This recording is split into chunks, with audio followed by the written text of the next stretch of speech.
20. You even said something like 20. I think I heard also like something like 20% of the population of is Israel Arab. is Arab. Okay, now what? Yes, exactly. So Okay, amazing. There Do you know is any other not- demographic out there? that's a huge number. This is by no means an ethno state. No, which is something they regret till now. This is by no means an ethno state. Bro, they regret it. Who is the Barbie one here? So Amar, So Amar, where are you from? Subservient to me because she's the. I'm from India. You're from India? Oh, okay. And are you a believer? Yeah, I am a believer. I believe there is God, there is Allah who has created this world. So you believe in Allah, right? Do you believe in gold? Is that what you said? Yeah. I'm Muslim. Yeah. What do you think about the gold standard these days and bonds? What do you think about the bond market? Can please speak one guy only? So it's a little hard for me to understand. To the voters of the why are you laughing or to the voters of the 16th District in without radical answers. You can ask me. Yeah, I just don't want you to be bamboozled up here, you know. Hello. Caramel corn circus. You know what I mean? What bamboozled about what? We're having a conversation, honey. Sorry for not making fun of his eyes. I just don't want you to be bullying someone who isn't understanding the words coming out of your mouth, you know? Yeah, just like you were for making fun of his eyes, right? That's not bullying. I didn't make fun of anyone's eyes. Yeah, you did. We all heard you. All you guys are dance here? How did I don't understand. We're in a relationship, and he likes to call me a bully, and I like to call him a bully. Get to know him. You'll call him the same thing too. But we know who the real bully is in our relationship, though, don't we, Barbie? Oh, yes. Yeah, it'd be your wife. Can I talk to him? Yeah. It'd be your wife. Well, you're subservient to me, right? No, it's your wife. I thought you just liked to call me bully because of how much you. No, your wife's the bully. She's in our way. She needs to get the fuck out of our way so we can finally get married, honey. I already asked her. Kids too. You need to get rid of your kids too, so that we can start. To the voters of Fuck that shit. to the voters of the 16th District in Illinois. Okay. All right. Well, let me talk to God about that. See what we can do. Go for it, and I'll talk to the devil about it. Because he's good at taking away families from people. Yeah, the devil brings them together. So. Right. Are you saying that you signed a contract with this Lucifer character? Is that what you're saying, Brody?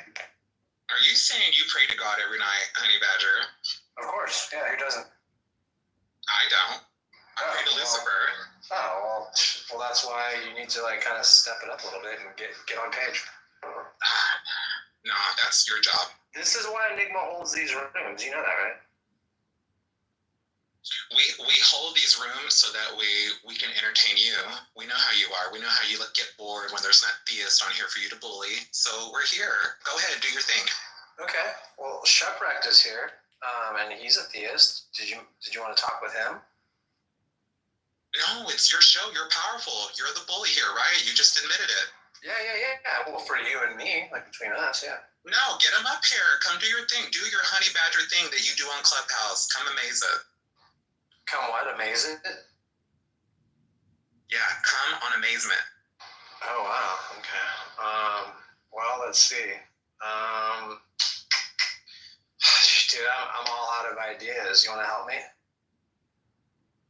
Honey, I'm not going to fuck you. Shipwreck, would you like to come up here? You can come up here if you'd like.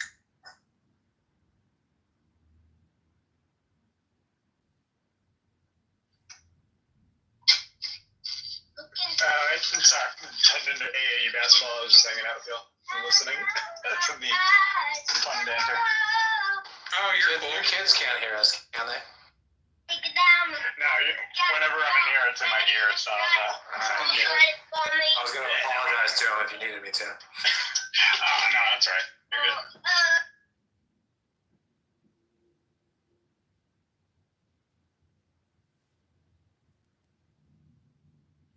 So now what, Barbie? Go ahead. This is your show. You said it's your room. You and No, you said that you are the bully. You are powerful. Yeah. And I'd like to apologize to Shipwreck because, yeah, we've got this nasty bully up here. But go ahead, honey. It's your show. Go ahead. What, do you want the green bean, honey? Do you need the green bean? Enigma, is this my show? Do you agree with Barbie? Without radical and substantial spending changes. No, I don't want it. Why do you need other people? Why do you need everybody in this? Why can't it just be me? Well, Why do you gotta add people? You did that last time when T was on Excuse here. me, Like, Barbie. you hear this, T? You hear Be them? respectful of Enigma, that's all, Barbie. Excuse me, Barbie. You want to bring people in the argument, honey. Keep people out of it. Just fucking talk to me. Well, I don't want to talk to you anymore. Excuse Well, too me. bad. Do you want the green bean? Will that make you feel better, honey? Because we know how you pout when you don't get your Give way. me a green bean, Yeah, you want it? Here you go. Here you go. Here, baby. There you go. Did you like that? That make you feel... All right. Does anyone have anything they wanted to share or ask Yeah. me while I'm up here? I'd like to get put in the queue, Dr. Honey. This is your friend Comedy. Great. Well, welcome to my show. Thanks, Mr. Comedy. I appreciate it very much. Well, I would like to just read a snippet from what the Jews consider one of the holiest books in the Jewish faith, the Zohar. This is what it says. We have learned in the mystery of our Mishnah why it is written, and they knew that they were naked. Adam and Eve knew the naked truth. The radiant garment woven from their days had faded away. Not one single day was left to wear, as it is written, your eyes saw my unformed limbs. In your book, they were all recorded. The days that were fashioned, not one of them is left. Exactly! Not one of those fashioned days was left to be worn, and so it remained until Adam made the effort to turn back to God and mend his ways. The Blessed Holy One accepted him and made him different garments, but not from his days, as it is written, Yahweh, Elohim, made garments of skin for Adam and his wife, and he clothed them. Come and see. Abraham, who was pure.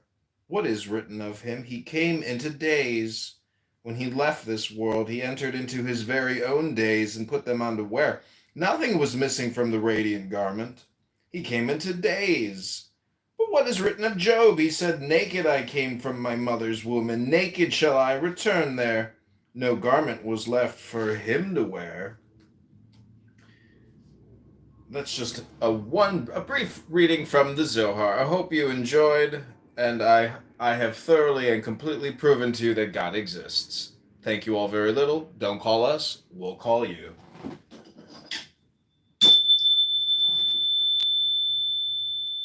How does it prove God exists?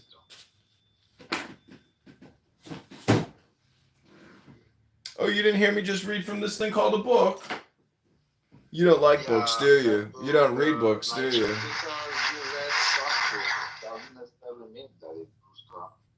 Oh, well, I proved to you that God exists by reading to you a book, but apparently you don't have ears, you just ask questions. But there's a lot of people on this planet, I call them the people who ask questions. It's like a whole new category of humans once you realize the secret that there's just these people on the planet called askers, and they basically, they're not believers, they have no faith, all they do is ask questions all the time because they're too stupid to state anything intelligent, so they just ask questions, and that's okay with me. I like people who ask questions. What about you, Dr. Honey? Did you enjoy the reading? I did. I really appreciate it. I thought that was very insightful. Thank you so much. Thank you. And I hope I have...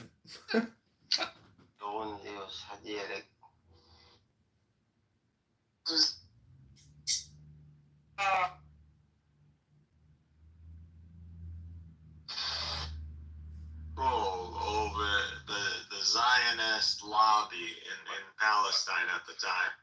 What would your approach be to the majority Arab demographic in the region? But you don't understand that I don't control myself right now. I thought you said you're a Zionist, Why is Cynic always bringing up the demographics? because that's literally the crux of the issue. It's not the crux of the issue. War and the law is the crux of the issue, you propagandist moron. That's not, you're a retard.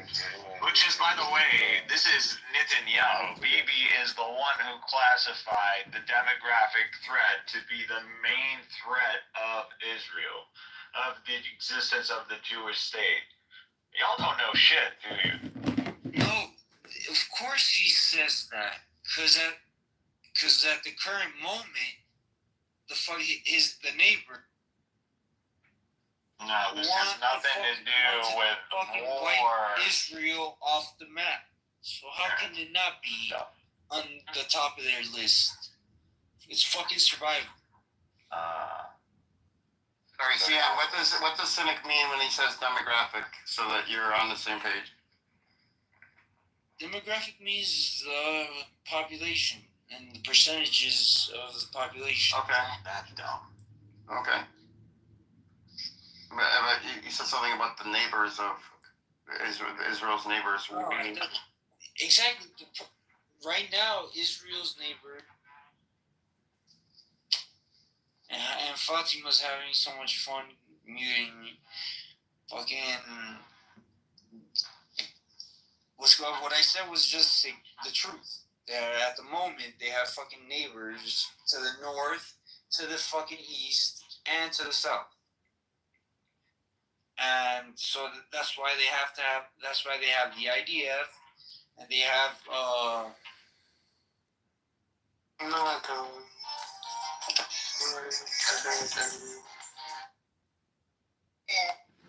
that is not Nathan, this like Galaxy guy is at $2. Since I was rudely fucking interrupted and Knowledge asked me what's going on, Knowledge, you initially said it was a hypothetical. And Sasha continued to interrupt you. We're gonna have the help of the United States. Check it out yet. If they didn't have these, everybody knows how powerful the Israeli lobby is in the U.S. If they didn't have the Damn, triple kick, double kick. This is like amazing. Everybody knows Knowledge knows that. But you know, we're hearing each other. Nobody takes that as an affirming answer. You are part of this room. I do that all the time. When you interrupt me, I say yeah, all that. And he said, "Are you saying that Andrew kicked you?" And you went, "Yeah." I said yeah, all that, because I was in the middle of talking. So maybe that's what happened. Anyways, for the record, Andrew, I even told Andrew this when he was on the stage. I said I've never been kicked by you. For the record. But if we made an experiment, we can do an experiment 10 times. And a majority of those 10 times, people will get kicked from your room from misgendering. And I think I said a different term to Sasha. It was like misgenderment or something like that. And then Sasha was like, You said hold on. Yeah, genderism. Genderism. And Sasha was like, what do you mean by genderism? Which is, hold on, Andrew, earlier conversation, the what do you mean conversation. That's number one. It's like really interesting. Like people have the strategy when you call them out as like, hey, you said this, and then they deny it because they're like liars or have goldfish memory. And then what they do is they just recount every other detail of the conversation as if that contradicted them having said the other thing. Like you both are doing the exact thing right now. I don't know what you're talking about, Sasha. I have a 141 IQ and an identical. So I'm You both are doing. Sorry. Listen. I don't give a fuck. Why the fuck you keep saying that? What, bro? Why would you keep bringing up saying knowledge ain't gonna protect you, bro? I mean, I would hope that the person that created this room and actually owns this room would, but I guess you want to jump. Yeah, fuck you. I'll tell you that again, bro. What's the streetnerd's name? The one with the like samurai PFP? Because it just shows up as black. That's Rich. The artist formerly known as Rich. But what was happening is you guys were literally both trying to make a point. You guys were both so busy trying to make a point, you weren't like listening to each other or really hearing what the other had to say. So therefore, you guys were just talking at each other. Really listen to each other. No, like you weren't listening. Maybe we could end world hunger too and have eternal peace. Let's listen to each other. You were so busy trying to make a point, you couldn't even stop interrupting him every 30 seconds. We have two. And he was doing the same to you. Not to some shit.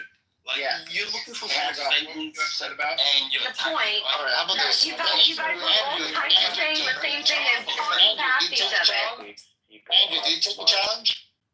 You can do that. Well, I don't think you should go into Yeah. and try to misgender people. I don't think. Andrew, I think you take the challenge. That's actually not the case because you had this in motion prior to that.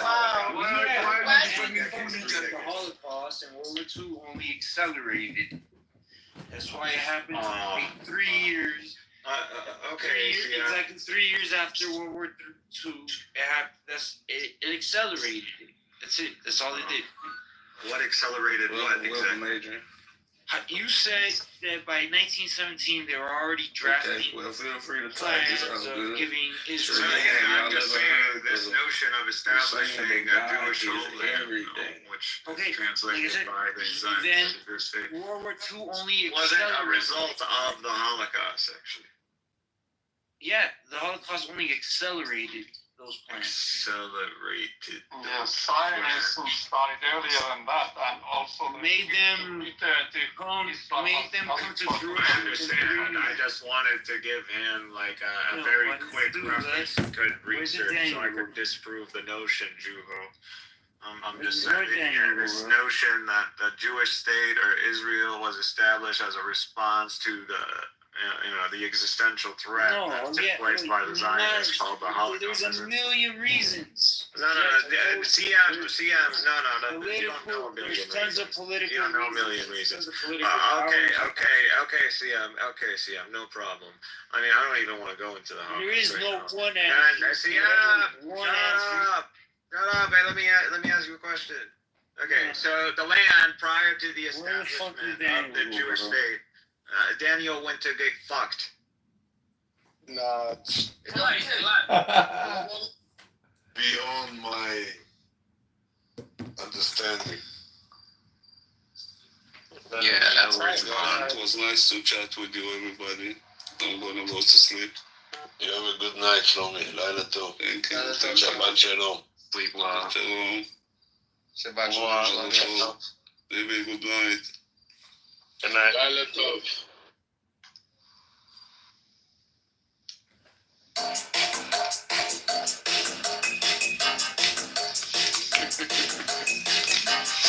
Harry Balzac. Spicy chicken, yeah, spicy as hell. Ooh, mama, see tonight you're ringing the bell. That sounds nice.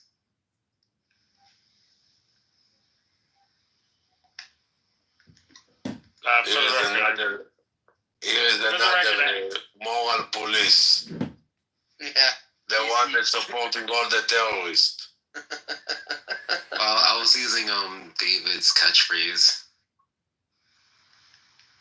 No, I was gonna say like for the record, I've never seen Harry's Balzac, so like I have no idea. For the record.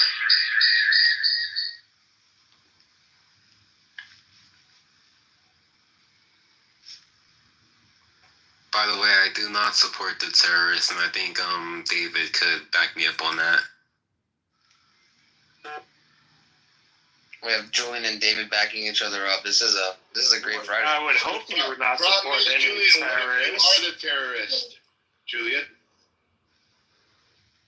Yeah, it's like when America's like, yeah.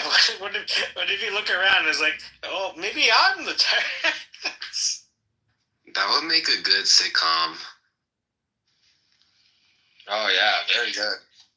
And Julian, to call you out though, but like, with all due respect, Julian, Harry, like this guy is like pro Luigi. No, I know he is. Trust me. I see his PTRs all the time. yeah, dude, like how fucking pro Luigi. Julian is This guy is he's a libtard. He's bro. a fucking murderer. Dodge guy's recording in your guys' room, man. Putting it in another room. Just an FYI. He can record. Edmund can record. It's fine. Let him record. He has one viewer on his YouTube videos all the time. If you check each country in terms of the increases in drugs coming into Saudi, is, what happened? Ain't no glass.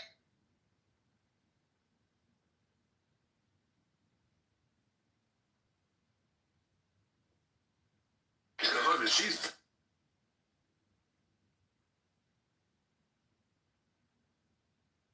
lies. No. No, when you're thinking about like something is like a full identical image, like I'm saying, what I'm saying is like when you say, for example, either the is gonna be one of predication or one of like identity. But if it's one of like predication, like the one you just gave now, you're saying is whatever in the case is gonna be identical to the first term is gonna be such that it's gonna have that predicate. Okay, yeah, I'm happy to say that if you're putting it that way. Right. But that's just going to be, again, a reduction to the law of identity. But I'm saying that's going to be an axiom of logic. But the point is, like, why think that the Peano axioms are reducible to the laws of logic, unless you think logicism is true, which is just a thesis that, like, the Peano axioms are reducible to the axioms of logic, which is like a heavily contested theory. Majority of people thinking that is false in contemporary philosophy. Especially since like Russell's paradox, which shows that basic law 5 is false. Yeah, so I mean, it's from my notion is like not just that everything reduces to logic. I think that you can have multiple different logical systems that are axiomatic systems. Like I don't think there's paraconsistent logics, there's relevance logics. Yeah, but and these are different logics that are different axiomatic systems, and different things follow from them. So obviously I don't think, and I think those are analytic truths because they follow from these axioms, but clearly I don't think it just follows from a single logic theory because I just think there are multiple different logic theories. No, but it doesn't matter if there's like a million logic, you can be like a pluralist. The point is, it's supposed to reduce to at least one of them. But like, which logic system do you think the Peano axioms reduce to? And what's the proof of it? I don't think it reduces to a logic system. I think you just have a system of axioms. And how is it analytical? It reduces to stipulations, Venus. It doesn't reduce to logic. I don't know what you mean by like stipulations. Unless you think there's like analyticity is just like some kind of like a conventions. But that's not like how math works. Because if that's the case, I can make anything a theorem. There would be like no discoveries. If I want something to be true, I'll just like stipulate it, and it will be like analytical. You can stipulate anything you want. You can stipulate that what I mean by 1 and what I mean by 1 is that it equals 3, and you can just stipulate that. You're missing the point. The point is like there's like interesting debates in mathematics whether something is a theorem or not. If it was like a mere stipulation, somebody could solve that debate by just stipulating that it is a theorem.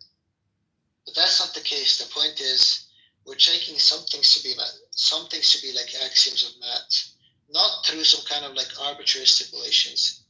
And then we're checking that there'd be like some interesting inferences from those steps. We can't just like stipulate whatever to be an inference. And then we're asking, is this in fact an inference or not? And those are like the interesting discussions that we're having. The point do you agree that chess and checkers are different games and they have different rules? Yeah, but those are not true up though. You don't think it's true that there's different ways in which checkmate works in these different games? I think they're analytically true, and they are true theft. The what is? That if you have 2 rooks at the end of the board and the king at the final rank, that they're in checkmate. Like that's like true and it's analytically true. Yeah, if you have like stipulated a range of definitions, yeah, but I'm saying that's like the difference between here and mathematics. I'm just saying, I'm just saying any formal system, such as chess or checkers or whatever, you start with a bunch of rules that you're saying, here's what it means to be a piece, here's what it means to be a space on the board, here's what the rules are, and then things follow from those rules. Yeah, I'm saying, but those are just instances of the law of identity. If you're saying, here's what this is, here's what that is, here's what this is, those are just like stipulating definitions, or just instances of the law of identity. I'm saying that's not what like the Peano axioms are. There are all sorts of things in math where, like, if you agree with the parallel postulate, this follows from math. If you don't agree with the parallel postulate, this follows. If you agree with the axiom of choice, this follows. If you don't agree with the axiom of choice, this follows. And they're just choosing axioms, and they're saying, well, the choice of axioms. No, there's there's like a distinction between those two. The examples you gave in the chess, you're just stipulating instances of the law of identity. You're just saying X is Y, Z is N, and so on. I'm saying if you do that, then it's reducible to analyticity because the very thing you stipulated are just instances of the law of identity. If you just say X is Y, A is B, C is D, all of that is reducible to logic. All of those are reducible. Those are like just instances of the law of identity. Just because It's not I just like believe, universal instantiations. just because I But believe like I'm saying, the mathematical axioms are the instantiations of the law of identity. I can believe in the law of identity and then not believe in things like the material conditional and all sorts of other properties of fucking logic. I can just say things are other things, and that's all I need. No, but you're missing. I don't need to absorb all of logic to just say the law of identity that things are identical to other things. All I need. No, but you're missing my point. You're missing my point. The point is like what you stipulated is reducible to something that's like uncontroversially a part of classical logic's extension in first order logic. That's why people who like doing like reductions to mathematics to like second order logic like Frege did, in which like the extension of like identity in first order logic was like uncontroversially included as the system, thought that like mathematics were just like analytical, which proved to be wrong because basic law 5 was just like false, proven by like Russell's paradox. I'm saying the example you gave in Why chess, does which are just instances. why does Russell's paradox prove that these aren't analytic? Oh, because Russell's paradox. Well, you can go through like I mean, I just have to like look it up. Like just like there was like something uninteresting, but like basic, like Frege had like something called like a basic law 5, which was proven to be false, given like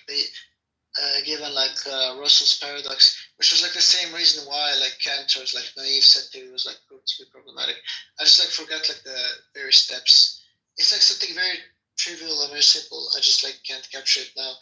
But the point that I'm making is the Peano axioms are not akin to like just defining chess rules in terms of like identities, which are gonna be like instances of the law of identity. Just because the barber who only cuts the hair of barbers that don't cut other people's hair, just because like there's like that doesn't work or whatever, just because there's like a bit of a like paradox there, doesn't mean that like the way things like the way chess works or the way like math works isn't just you take the system of rules and see what follows from them. No, that's not the point. The point is there was something called basic law 5, which you could actually reduce the Peano axioms to.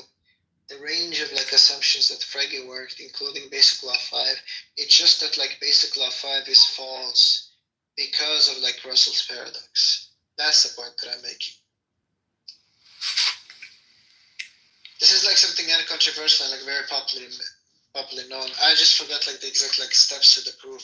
You can like look it up. Just look at like the SAP on like Russell's paradox or something. It should be like a huge section on like Frege's basic law 5.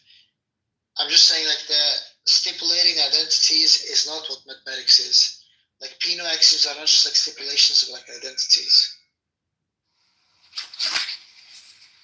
The way you get 2 + 2 = 4 is just because of like some stipulations, the way like you're stipulating like what a rookie is and like what the horse is in terms of like chess. Well, it's rules. It's not just identity. Exactly, yeah. But the point that I'm making, Sam, is like, right?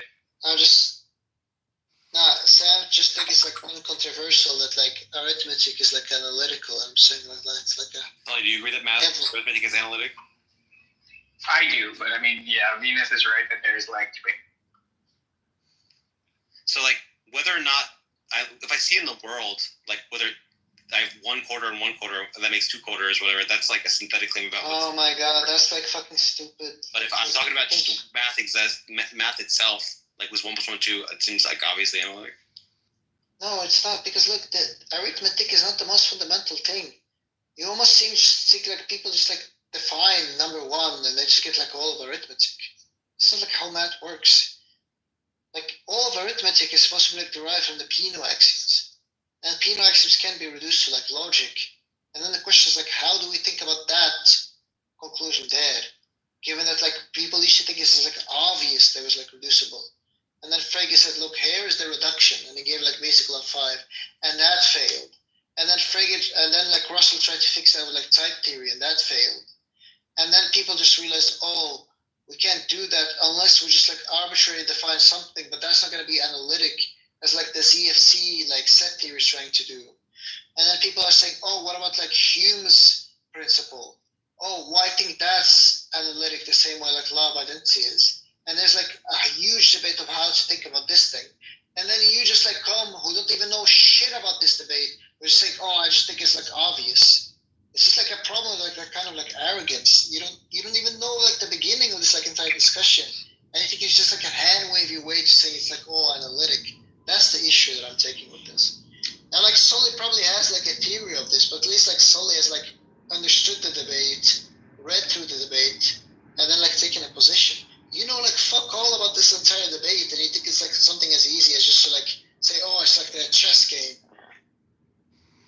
There is like, so I do think there's going to be a difference between like analytic and like logical tautology.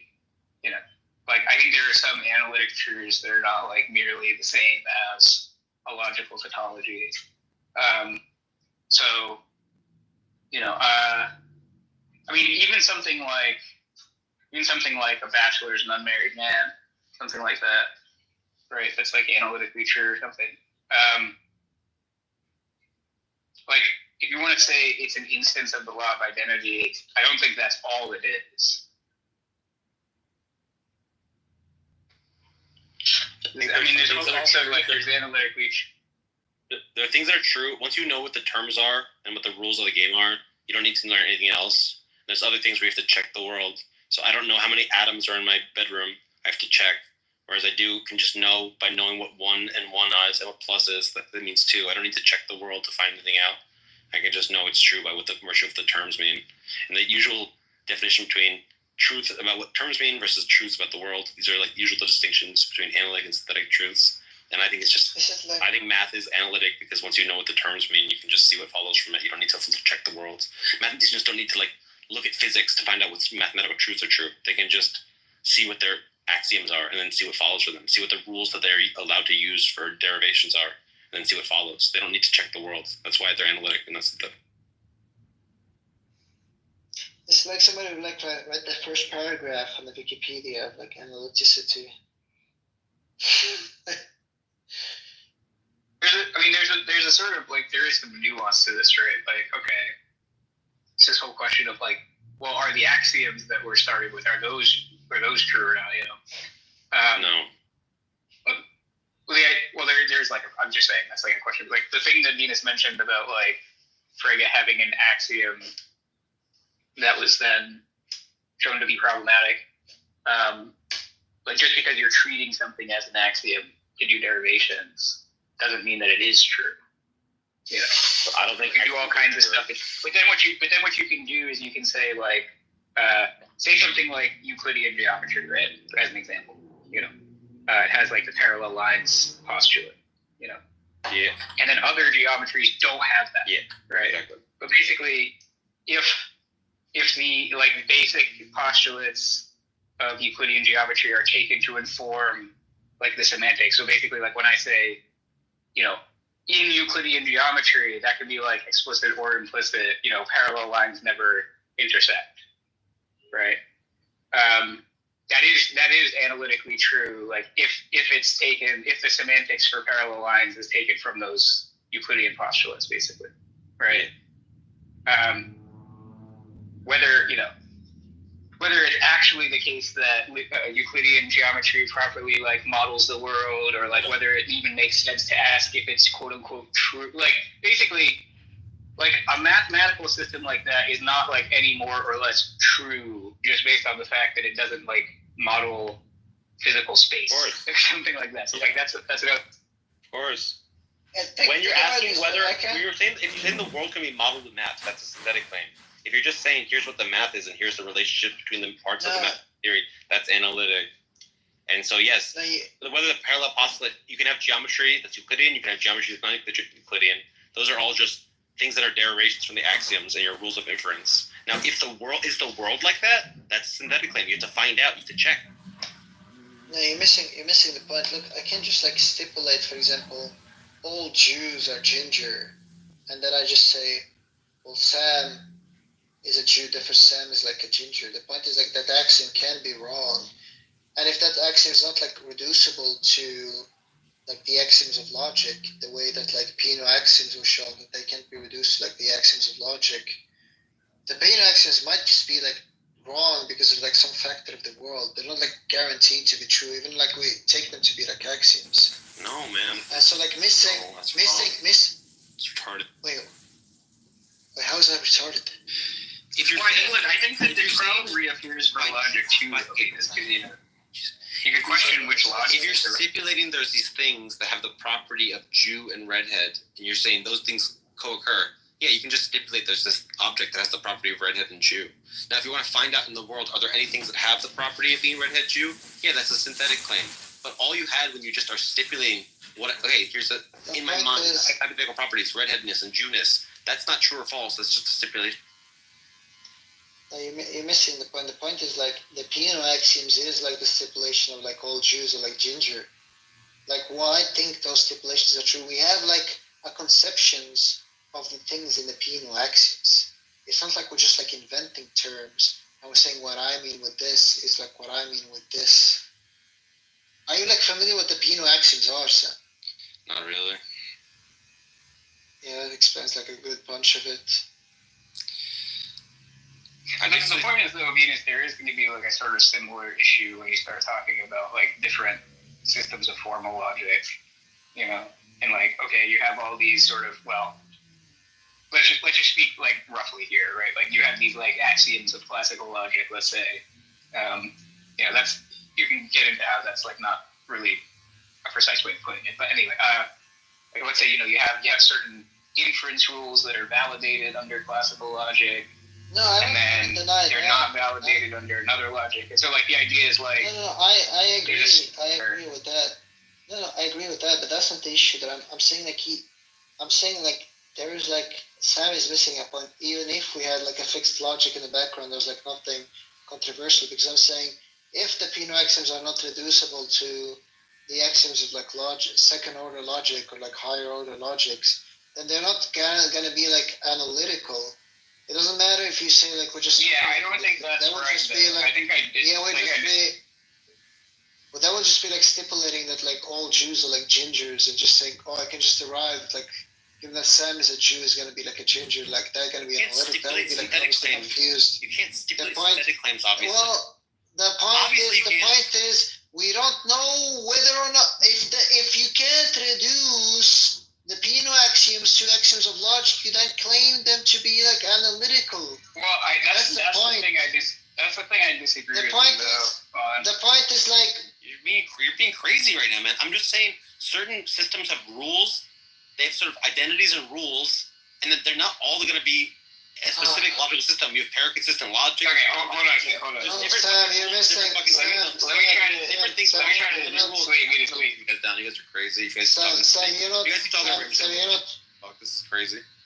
Stop talking over me. Stop talking over me.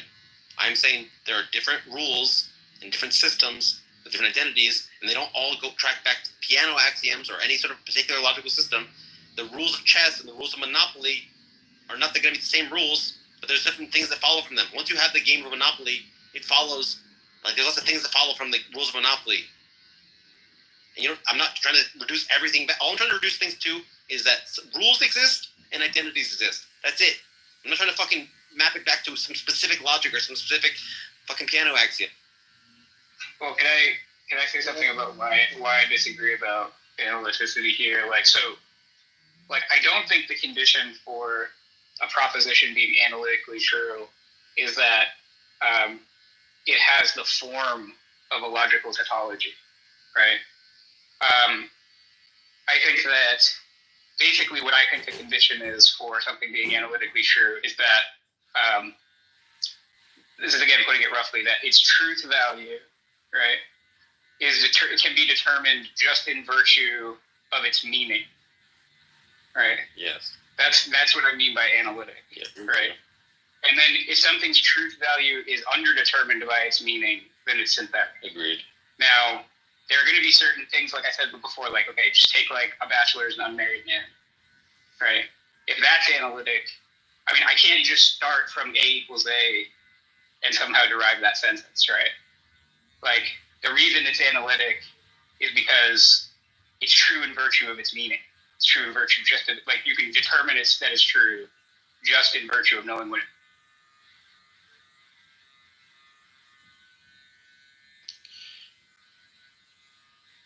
And so, like, what Sam, I think, is getting at here is that when you're saying something that's, like, implicitly embedded into a rule system, right? So, like, when I say parallel lines never intersect, the semantics I'm using, so, like, what parallel lines mean there, right, is Euclidean parallel lines, right? And I could be explicit about that, but, like, I'm just telling you that's what I mean when I say, right?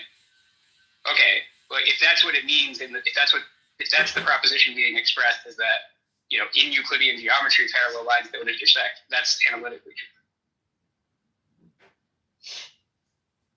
I think we're like talking past each other. I think what Sam is trying to say and what you're trying to be saying is like, I'm going to invent a game. I'm just going to define this chess piece to just mean this, and this chess piece just to mean this.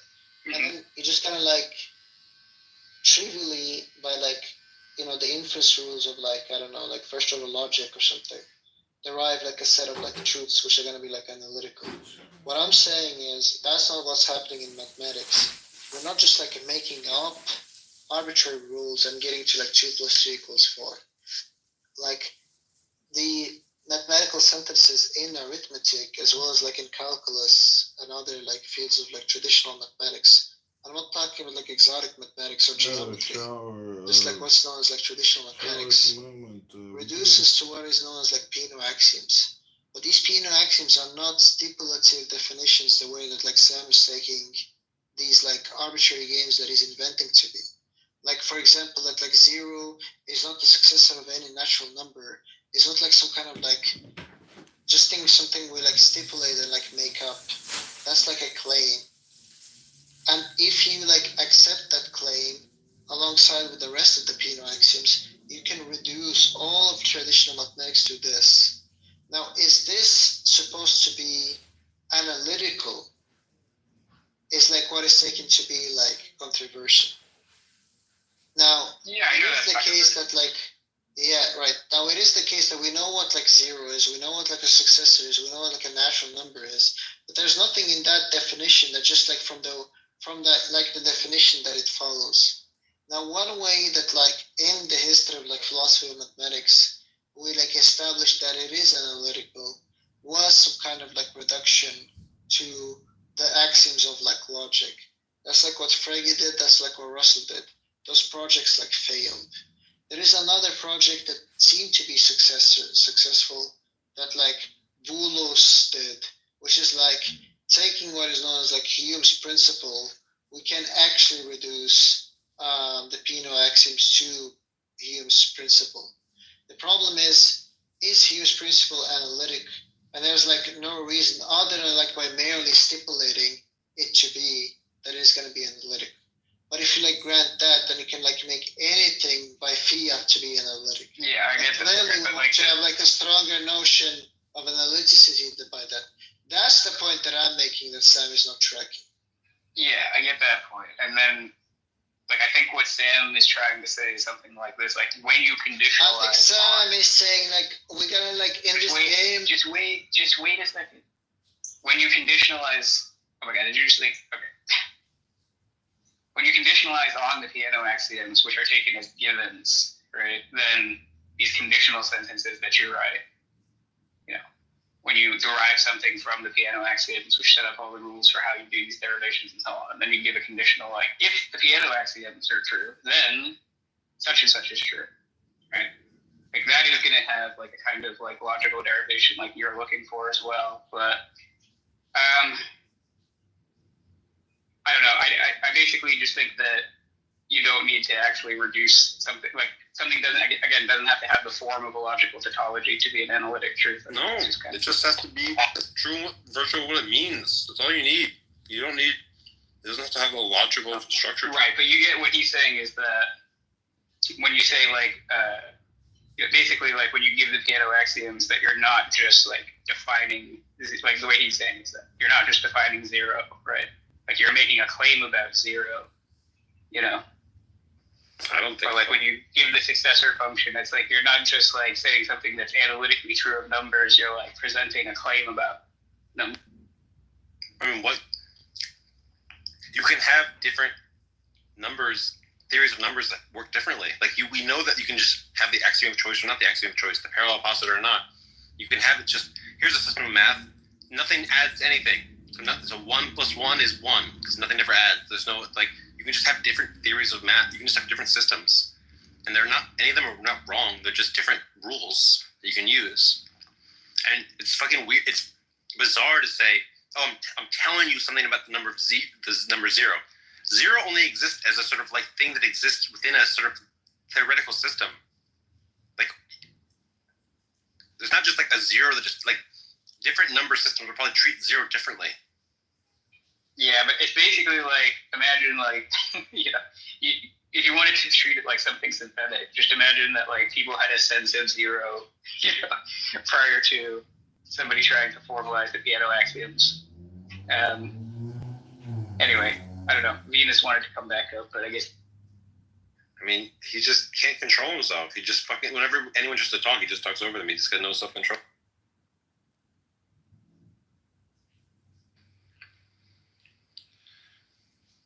I don't think it should be too controversial to say that a dog is an animal's analytic, or that, you know, it's analytic to say that a bachelor's a married man. And I also don't think it should be controversial to say 1 + 1 is 2 is analytic, because you don't have to check the world. Mathematicians aren't scientists. They're not looking at the world to find out whether 1 + 1 is 2. They're seeing if the things follow from their rules that they are allowing themselves to have in their identity. Is this about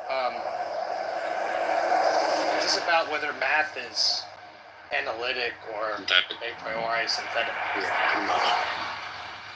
Yeah, I mean, I think so. I don't know. It seems to me that like what you just said there presumes. And by the way, I don't really have like a horse in the race, but it seems like what you said there sort of presumes that, you know, if, you know, the truths in question are a priori, then they must be analytic. And that's what the synthetic a priori people are denying. I think if you're making a synthetic claim, you're making a claim about the world. And a mathematician doesn't have to be making a claim about the world. Like, if they talk about imaginary numbers, they don't have to make a claim that there's a thing in the world like imaginary numbers. Like, there are synthetic identities or whatever,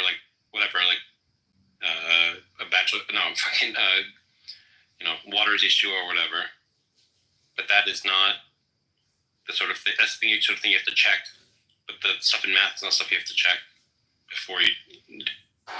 Well, I mean, you're kind of just presuming that a priori knowledge can't get at things in the world. Now, I share that presumption, by the way, but it would be something you'd have to argue for against the, you know, a priori synthetic people, right? I mean, a lot of those people will probably be mathematical Platonists who think that mathematical truths are in the world. They're just things that you discover by a priori intuition, nonetheless. Well, then how do they make sense of that? You know, you have some math that rests on the axiom of choice and other math that rests not on the axiom of choice. Which one is in the world, you know? Like, does the world have both? I mean, I assume that there's a sort of few different options that you can go for. One is you can try to justify the claim that one axiomization like matches up with the truth better. You know. Another is you could say like maybe the truth is just sort of indeterminate in some way. But like it's not like I don't really see that as having a lot of bearing. Like they could even say something like, look, you know, there are some aspects of mathematics which there isn't like some sort of determinate truth about. Like, maybe whether you pick one axiomization over another is going to be arbitrary in some circumstances. That doesn't mean it's all arbitrary. And it's all just a matter of, what the truths about your meaning.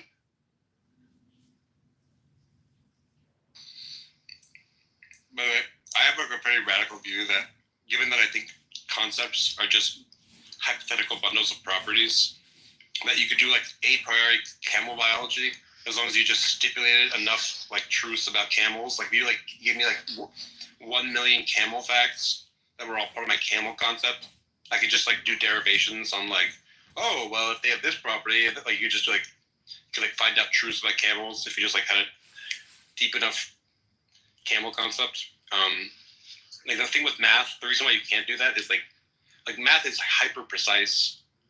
It's like it's easy to do derivations, whereas it's like, yeah, I could do a priori camel stuff if I had like a precise enough camel definition with enough properties to it, but like we don't have that complicated of a it's like not feasible to do it. But you could. I mean, I don't think the controversial part is whether you can set up a system of concepts and derive things from that system of concepts, and do like an a priori like investigation on what all of the terms mean and blah blah blah. The question is like, the controversial assumption is whether like a triangle, the properties of a triangle, right, are all deducible just from the meaning of the term triangle, right? The way a competent English speaker would use it. And that's not something, it seems like you're not really presenting an argument against that, right? If by triangle you mean something where you'd have to check the world to see what triangles are like, then clearly it's synthetic. Like if you're saying like, hey, yeah, but the point is it's not necessarily. Like if we're saying, all the instances that triangles people talk about, what are their properties? Because not all triangles are going to be like exactly three-sided, exactly 180 degrees. There's going to be like fuzzy quasi-triangles that exist. And if we're interested in all of the properties of the things that people point to when they say triangle, then sure, that's synthetic. But if you're just saying, exactly 180 degrees, exactly three sides, exactly two-dimensional, then yeah, I think lots of things are just derivable from that. Yeah, I'm fine that you think that. The question is, like, for the people that don't think that, what's the argument they should agree with you? Yeah. I guess. Like, you're like heavily confused. Go ahead.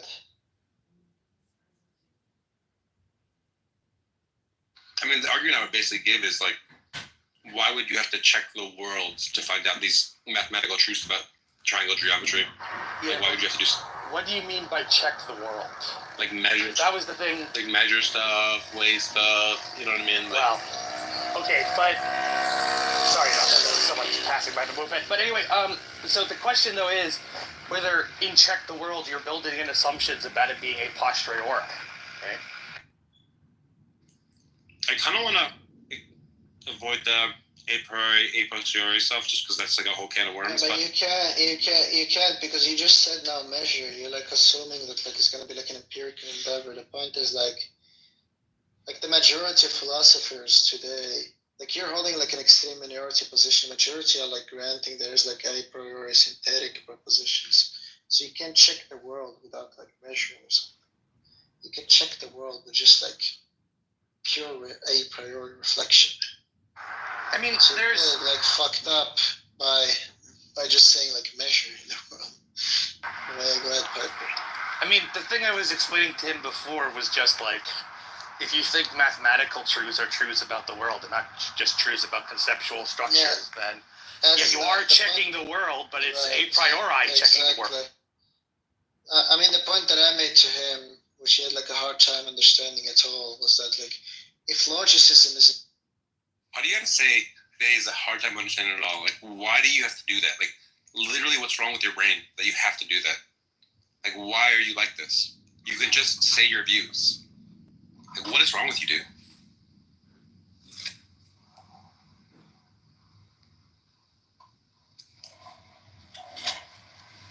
Yeah, but it was my view that I thought you had like a hard time understanding it.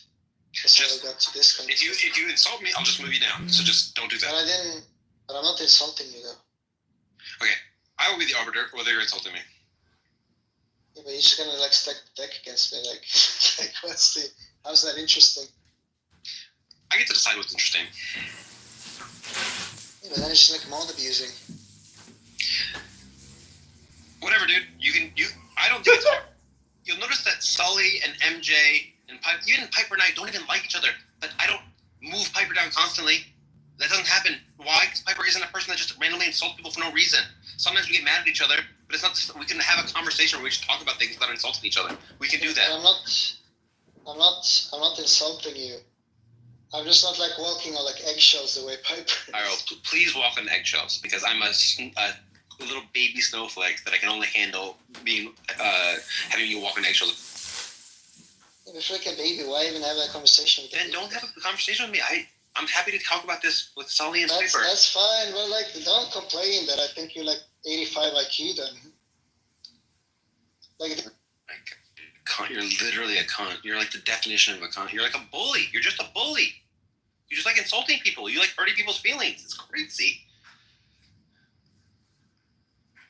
So, Sully and Piper, are you guys there?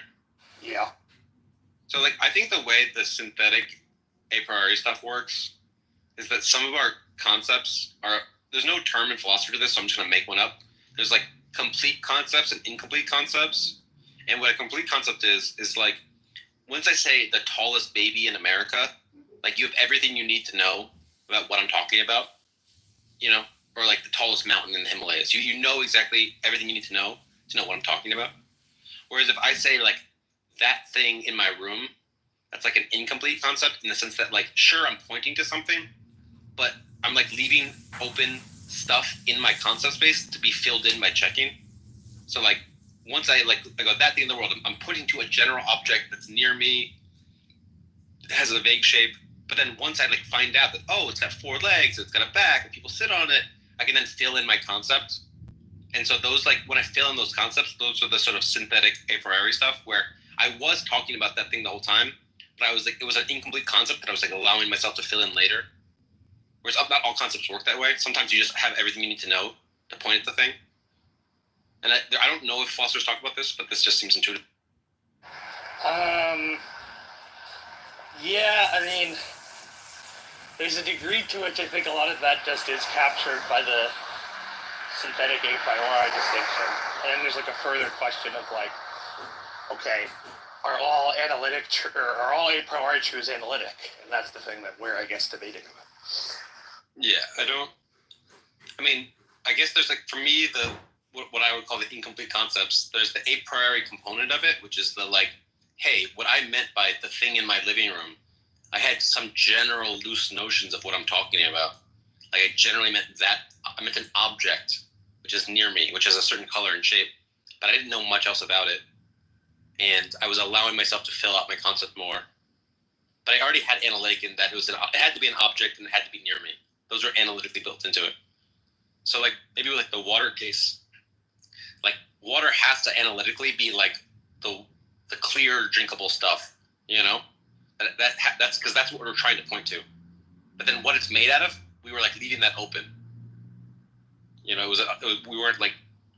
And then once we like filled that in, then we're like, oh, okay, now I know more about this thing. But like there was the a priori part of water, which is that it's like wet and clear and shit like that. Yeah, I mean, some of that I think is addressed by like stuff about the paradox of analysis, where it's like if you assume that analytic truths are just, you know, truths that any competent user of the terms would already know prior to any investigation or further investigation, then it seems like, okay, conceptual analysis doesn't tell you anything because you already know everything you need to know before you engage in the conceptual analysis. But the reply that's given to that is, well, it seems perfectly reasonable to think that in many cases, even if we're competent users of a term, we don't know everything about what that concept entails, right? And so by doing further conceptual analysis, we can come to understand more about it. right? So, and I think that's, I'm willing to allow for that. I mean, it seems like there have been many cases in my own, sort of mental life, if you want to put it that way, where I don't know everything about what a concept entails, and then someone shows me, or I do the work myself to figure it out from some sort of conceptual analysis. And I don't have a high view of conceptual analysis, but, I think at least as a reply to the paradox of analysis, that's fine. So. Yeah. I basically think that just because you don't know everything about what a term means, like what follows from what the like you have some identity statements and some rules for inference, and that you don't have to know how all of those identities and rules for inference all interact. That can just be like unclear to you. But that doesn't mean like you did need to know what the identities were and what the rules for inference were, because then like what would the derivations even be? Like I can't know what 1 + 1 is 2 is. I don't know what a number is and what plus is. But once you've got that, who knows? There's all sorts of facts about addition that I don't know what 703,026 plus some other random number is. Like I'd have to think about it really hard. Yeah, I mean, and so the further question is, like, when you think about it really hard, are you putting together synthetic truths from some faculty of intuition for mathematics that you have? Or are you just deriving things analytically from the meaning of terms? Radical and substantial spending changes to taxpayers. I mean, I think I'm deriving stuff, because I think if I wasn't deriving stuff, I would be like doing something. I would like I don't know. I would be measuring the world. I would be looking at the world. Yeah, but the story no, that's fine. The further question, though, is when is looking at the world necessary?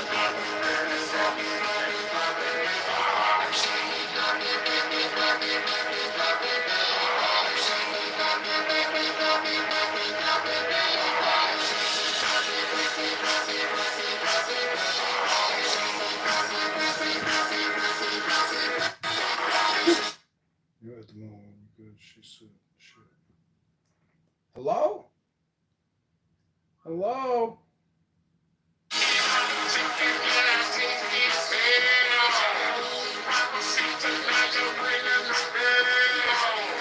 What up, Doc? Oh, just same old. Getting my affairs in order. Getting your affairs in order, huh? Isn't everybody doing the same thing? Well, I got off the phone with the VA today, and I got in touch with my manager, and I was setting up all the paperwork to be sent to me, make sure that when I die, that I'm already preset to be buried at Arlington. Oh, really? Wow. Well, as a Purple Heart recipient, I get the option. Oh, wow. That's very cool. I mean, I'm like, what better company in death than those people? Yeah, it's a good place to be. If there is some type of second coming, like if your genetics get reanimated by some... I think they're going to start with the people that knew how to fight. Well, I mean, it's a beautiful place to wake up, is what I'm saying. Oh, yeah. Yeah. But yeah, no, I was able to get all the paperwork lined up. They're sending me out a package. It'll be here on Monday. Mm. But yeah, I said I sign everything, get it notarized, and then send it back, and then help your cousin. Mm. But you don't know like where on the map you're gonna be placed, do you? No, because it's based on the time of year that I die. But I will have a reserve spot regardless. Mm. Well, it's either that. There's a local military cemetery around here that they were trying to give me the option to.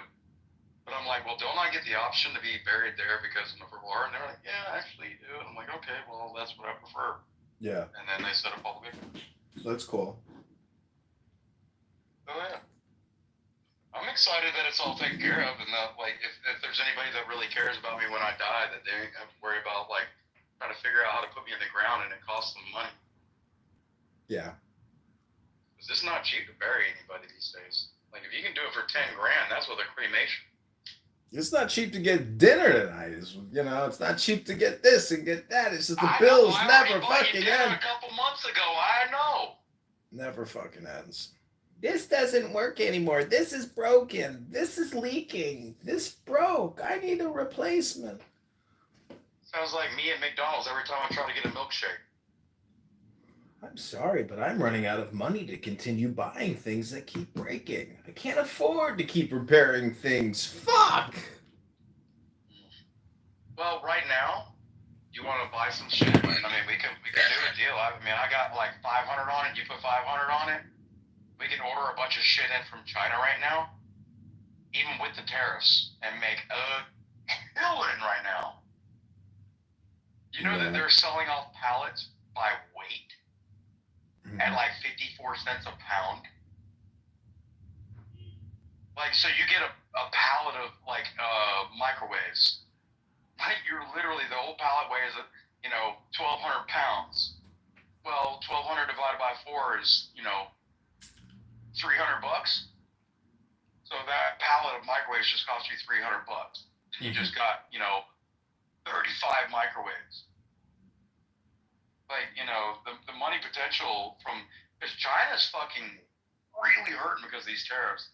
I don't see the news talking a lot about it, but everything that I've been reading, like, they are like 300 million people unemployed right now, and all their minor factories are shutting all down.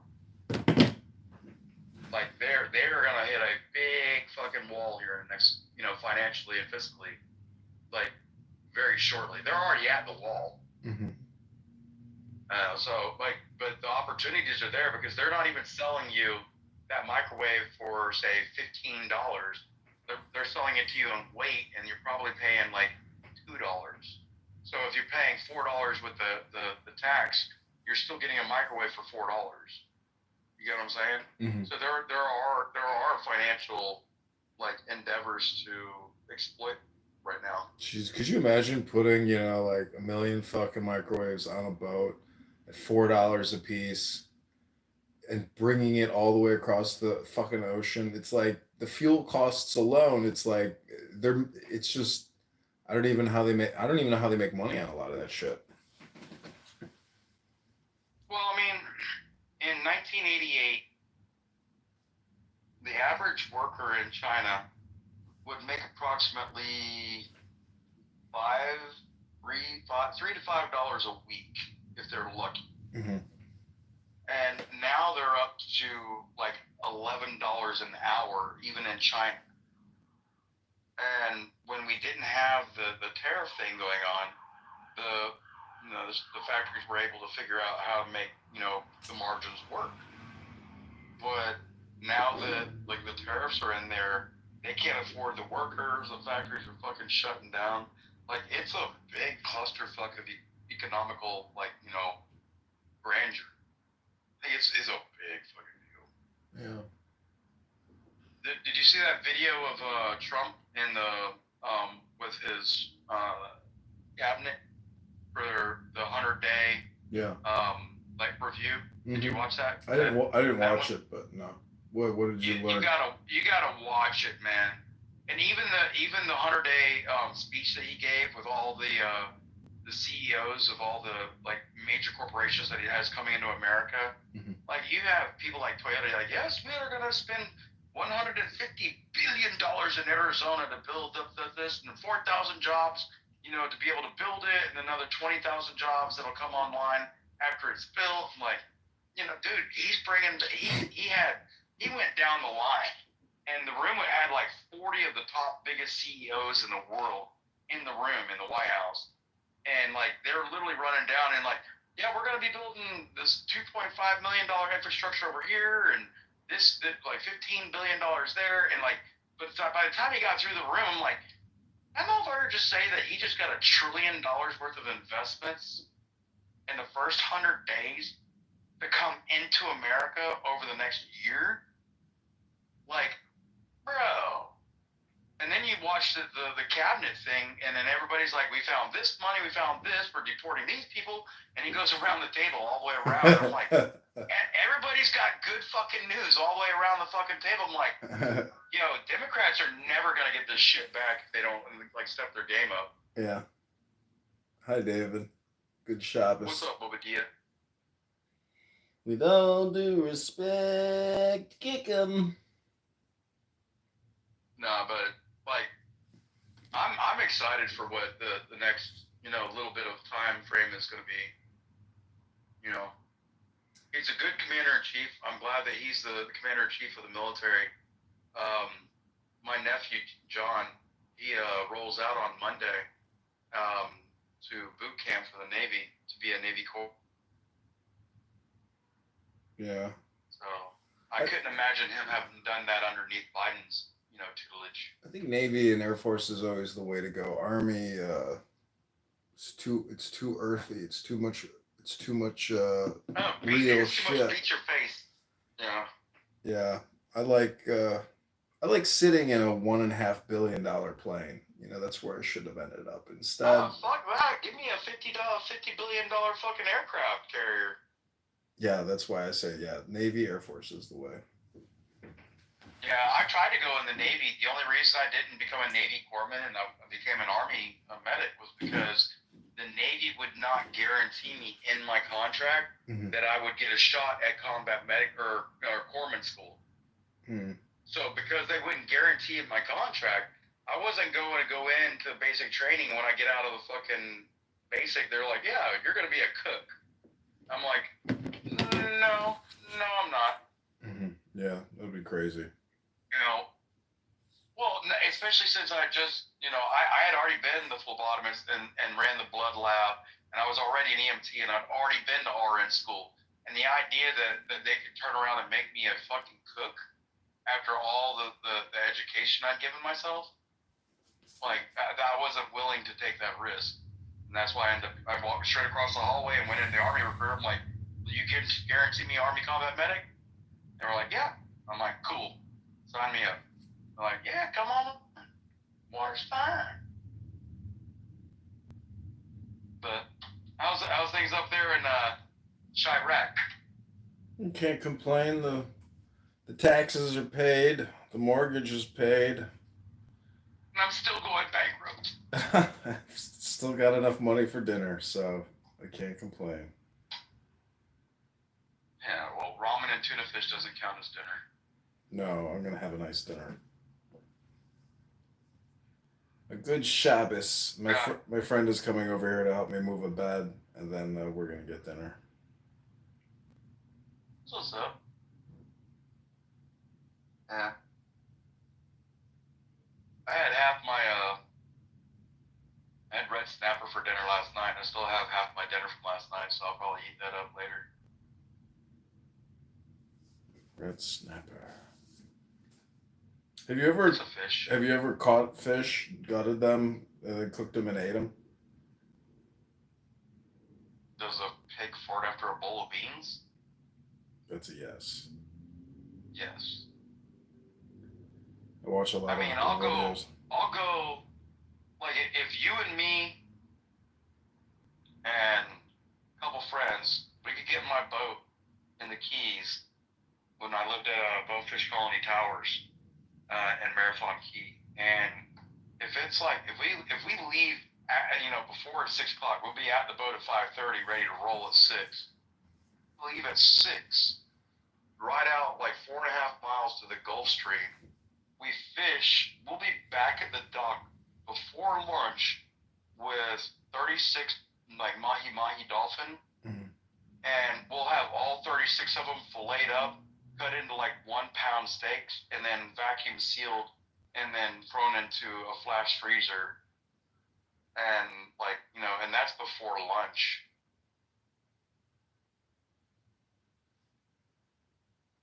You know what I'm saying? Like, yeah, I'm a big fisherman. I love angling. Being an angler.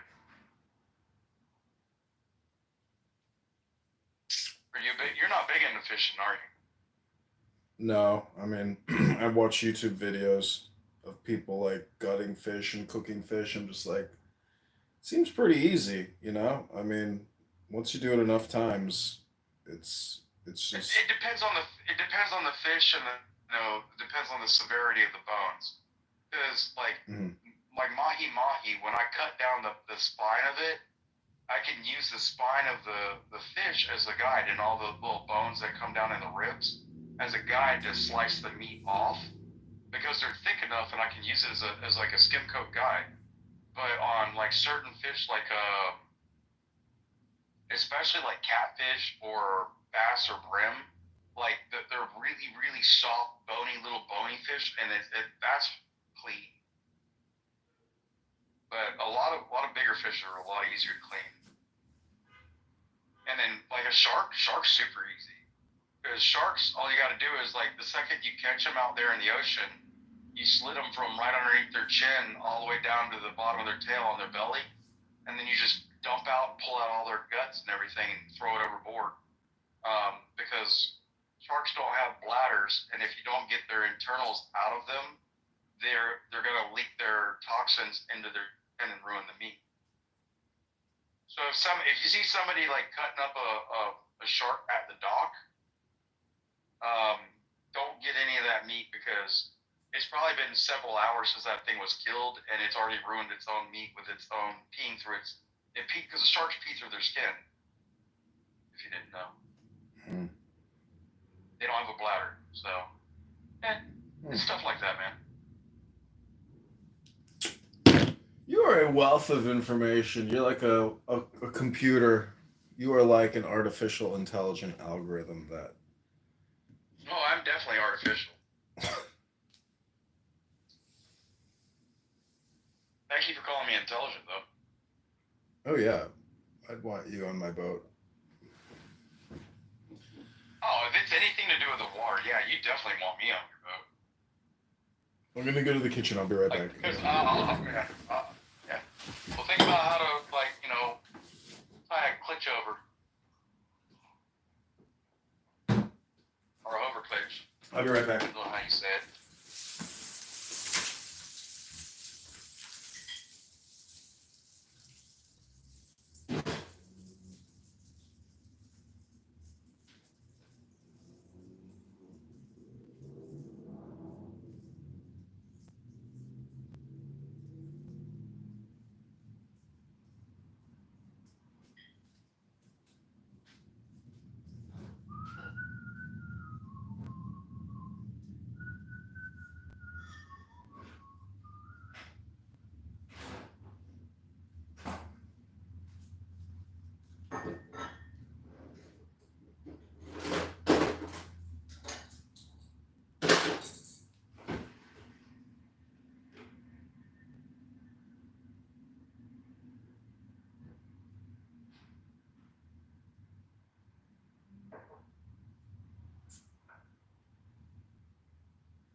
So hard, she thought I would surely die.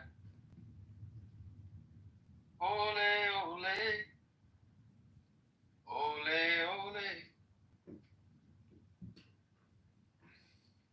I made my mom.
long does it take you to cut up a damn orange to put in your beer? I don't have any orange. I have orange juice. Close enough. Forgot my word.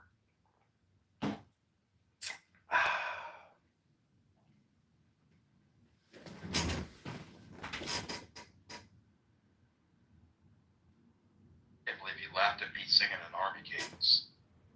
I was gonna ask you if you knew the cadence. Yeah, I wanted you to spell X. AKSK? That's what I'm trying to figure out. X. Like you say like you were being convincing, like you were saying like you were questioning whether that was the answer. I think it's amazing that people actually don't know that when I'm talking and I say erf and truth and boof